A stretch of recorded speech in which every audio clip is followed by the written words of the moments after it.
Hello, I'm the Nostalgia Critic. I remember it so you don't have to. Well, as sequel month is winding down to a close, we realize there are some good sequels out there, but there's a lot more bad ones. Why is that? After all, the movie prior had to start from nothing and win people over. You could argue sequels have more of an advantage. It starts from something that people are already familiar with and enjoy, so technically that should mean there's a greater chance the film will connect with people because it already has in the last one. Yet time after time we get dud after dud. Why does this happen so often? Well, I may be an old-fashioned critic, but I believe it comes down to 4 specific failures. The first one is too much repeating. There are certainly some things we expect to see in a sequel, usually involving past characters or similar themes and moods. However, people want the story to continue, not be retold to them. A lot of folks want to see a character or a story they've grown attached to evolve. The reason for this is because they see something of themselves in the character and they don't want to just see themselves doing the same thing over and over. Movies like Home Alone 2, Hangover 2, and the Transformer films get a bad reputation because there's little to no differences. We do want to see these characters again doing similar things in the previous film, but not the exact same things. Just changing the location or adding 1 or 2 different elements doesn't make it a grander experience. Filmmakers often think that something bigger must be newer. And it's not, it's just bigger. Kevin being alone in a house fighting off burglars is funny and original. Doing the exact same situation just in New York is the exact same situation except in New York. Both this film and Hangover 2 are so guilty of this that they constantly make references by reminding you that they already did it. It happened again. Yikes, it did again. We get the joke that the situation is so crazy it can't possibly happen again, yet of course it does. But to have a whole movie dedicated to that idea isn't enough to hold our interest. Lost World, US Marshals, Speed 2, these are just a few that fall victim to doing the exact same thing just in a different location. And none of them are usually seen as fitting sequels. But most of these films were made relatively close to each other, which brings us to our next big failure, letting too much time pass. We've seen what happens when a film can be rushed out too fast, but sometimes waiting too long can be just as bad. Now don't get me wrong, sometimes waiting is good. Directors and actors can improve their craft, new ideas can bubble, and a fan base can grow. But most of the time the exact opposite happens. A director's talent fades, the ideas don't keep updated, and an audience can either grow tired of an idea or become too obsessed. Take 2 giants like Star Wars and Indiana Jones. 2 classic filmmakers return to their groundbreaking franchises after years and years of venturing into other genres. Time away obviously created a disconnect with their fan bases, as most people didn't get into any of these sequels. Complaints of too much CGI, poorly written dialogue, and focus in the wrong areas seem to be major complaints for these films. Movies like Godfather 3 and Blues Brothers also fit into this category. The original filmmakers returned for one last hurrah, but nobody asked for that one last hurrah. The last film they left off on was fine, no improvements or additions necessary. Because they let so much time pass, they both move slower, lacking energy and passion that the previous installments had.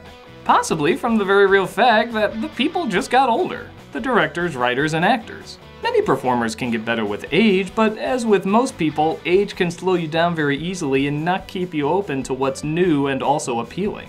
Films like Zorro 2, Clerks 2, and Terminator Genisys all have this problem. By the time the follow-up came around, nobody had the excitement to be sucked into the same cast or creative team reuniting.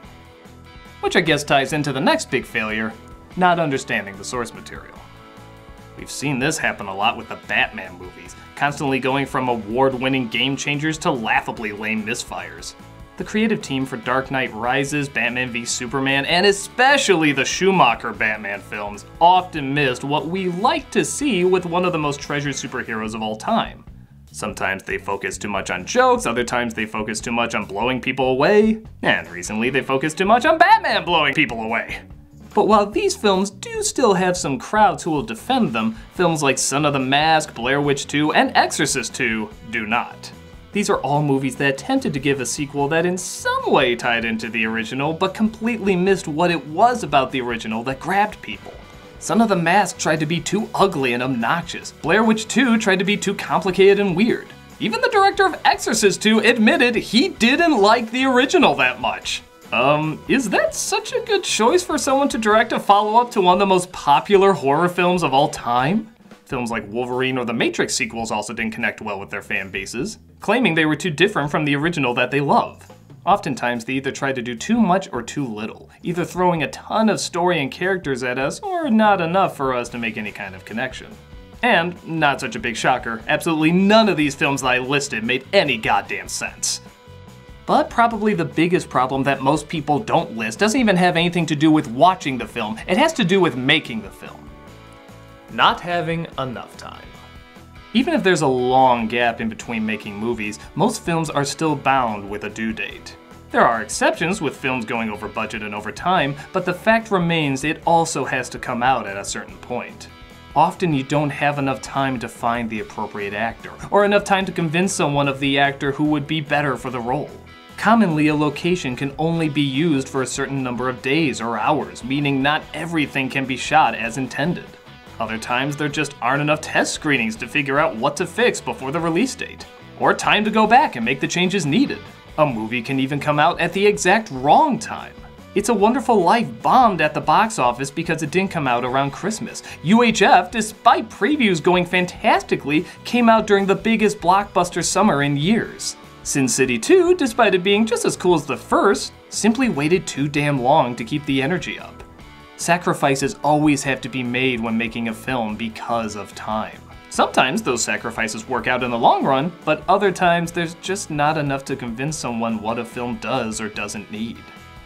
Perhaps there are more elements that go into making a bad sequel, but these are the four that stand out the most. The good news though is that if these are the downsides to making bad sequels, then the opposite must be true of making great sequels. If repetition is too much, new material can be made. If a film comes out at the wrong time, then the right time must also be available. If the essence of an idea is missed, then somebody can recognize and fix it.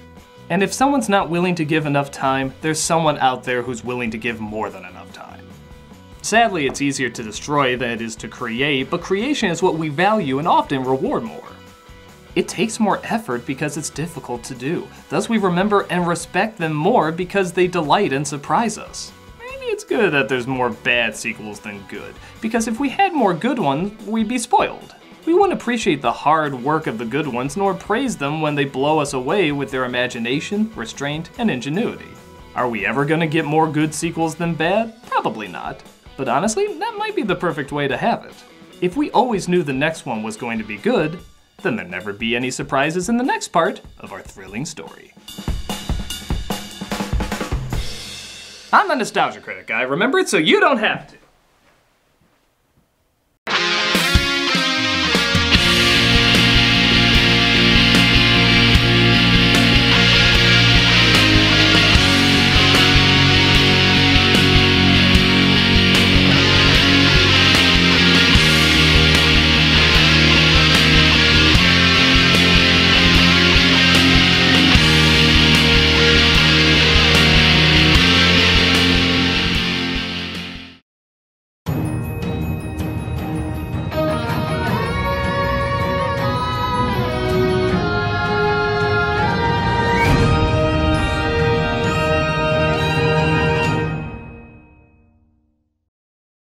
Hey, Doug Walker here doing the charity shoutout, and this week we are doing the National Alliance to End Homelessness. This is the leading voice on federal homelessness policy, from advocating to improved federal policy to analyzing enacted and proposed legislation. The Alliance works collaboratively with public, private, and nonprofit partners to develop, analyze, and advocate for policy solutions to homelessness. This organization provides capacity-building assistance to help communities turn policy solutions and proven best practices into viable, on-the-ground programs. They provide communities across the country with the best practices, how-to-do kits, and technical assistance training to help them implement solutions developed through policy research and practice.